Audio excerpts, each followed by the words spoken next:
नमस्कार, national India news के Delhi metro NCR bulletin में आपका स्वागत है। आइए बढ़ते हैं आज की खबरों की ओर।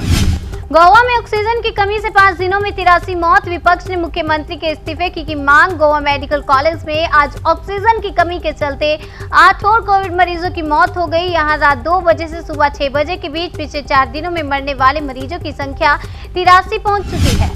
कोरोना को मात देने के लिए केजरीवाल सरकार का नया प्लान। दिल्ली में ऑक्सीजन बैंक की होगी शुरुआत। दिल्ली में कोरोना को हराने के लिए दिल्ली सरकार ने नया प्लान तैयार किया है। नए प्लान के तहत केजरीवाल सरकार अब होम आइसोलेशन वाले मरीजों को जरूरत पड़ने पर घर में ऑक्सीजन सिलेंडर पहुंचाएगी। अगले 6 घंटे में गंभीर चक्रवाती तूफान में बदलेगा तौकते। आईएमडी ने जताई आशंका।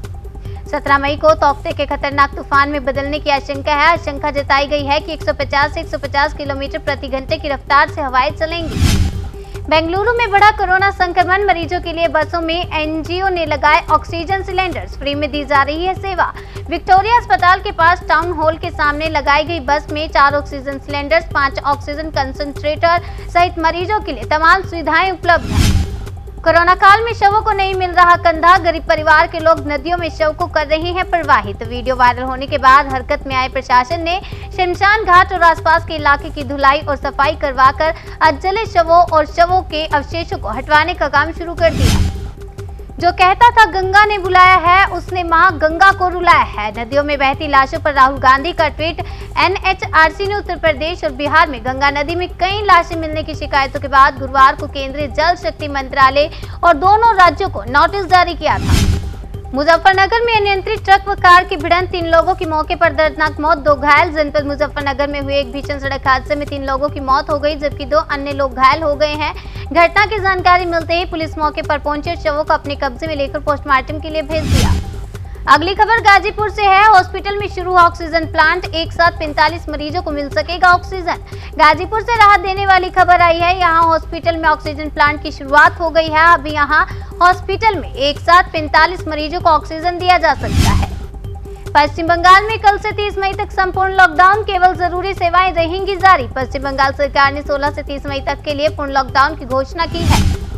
कोरोना काल में महंगाई की मार। खाद्य तेल के दाम लगभग 2 गुना हुए। खाद्य तेल के कारोबार से जुड़े लोगों का कहना है कि अंतर्राष्ट्रीय बाजार में खाद्य तेल की कीमत आसमान छू रही है, जिसके चलते भारत में भी कीमत बढ़ी है। उज्जैन में सांसद के घर पर हुआ वैक्सीनेशन। विपक्षी पार्टियां हुई हमलावर। धार्मिक नगरी उज्जैन में कोरोना से बेहाल है और वैक्सीनेशन को लेकर आम लोग इधर उधर भटक रहे हैं, मगर उज्जैन संसदीय क्षेत्र के सांसद अनिल फिरोजिया के घर पर वैक्सीनेशन की तस्वीरें सामने आई है, जिसने नया विवाद खड़ा कर दिया है।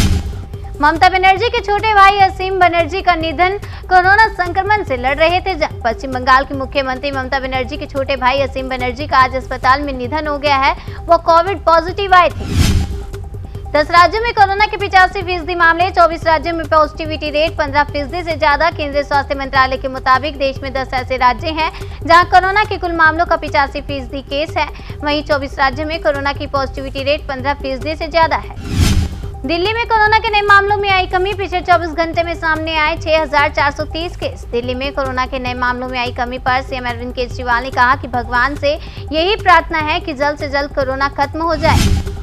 कोरोना के हालात पर पीएम मोदी की उच्च स्तरीय बैठक। कहा गांवों तक ऑक्सीजन की सप्लाई के इंतजाम हो। प्रधानमंत्री नरेंद्र मोदी ने कोविड-19 की स्थिति की समीक्षा की।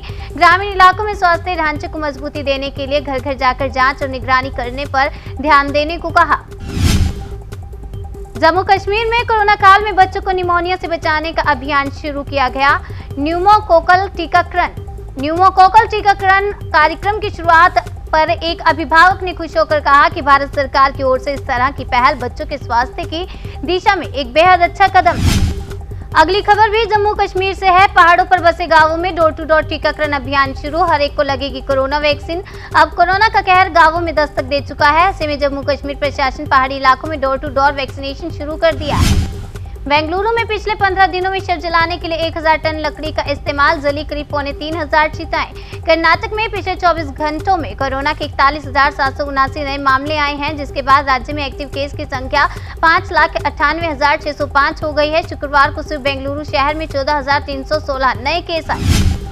कोरोना के हालात पर पीएम मोदी ने ली समीक्षा बैठक। घर घर जाकर टेस्टिंग और वैक्सीनेशन तेज करने पर जोर। देश में कोरोना की स्थिति पर समीक्षा बैठक के दौरान पीएम मोदी ने मौजूदा हालात पर जानकारी लेते हुए इस बात पर जोर किया कि अब गांवों में भी घर घर जाकर टेस्टिंग करनी चाहिए। उन्होंने राज्य सरकारों के साथ मिलकर वैक्सीनेशन प्रक्रिया तेज करने के लिए कहा। पीएम ने वेंटिलेटर्स का सही उपयोग न होने की रिपोर्ट्स पर नाराजगी भी जताई। अब यूपी के प्रयागराज से सामने आई भयावह तस्वीरें। गंगा नदी के पास रेत में दबे मिले सैकड़ों शव, जबकि सीएम योगी आदित्यनाथ ने गंगा नदी के किनारे शवों को दफनाए जाने को लेकर एसडीआरएफ और जल पुलिस को गंगा नदी के किनारे पेट्रोलिंग का भी निर्देश दिया है।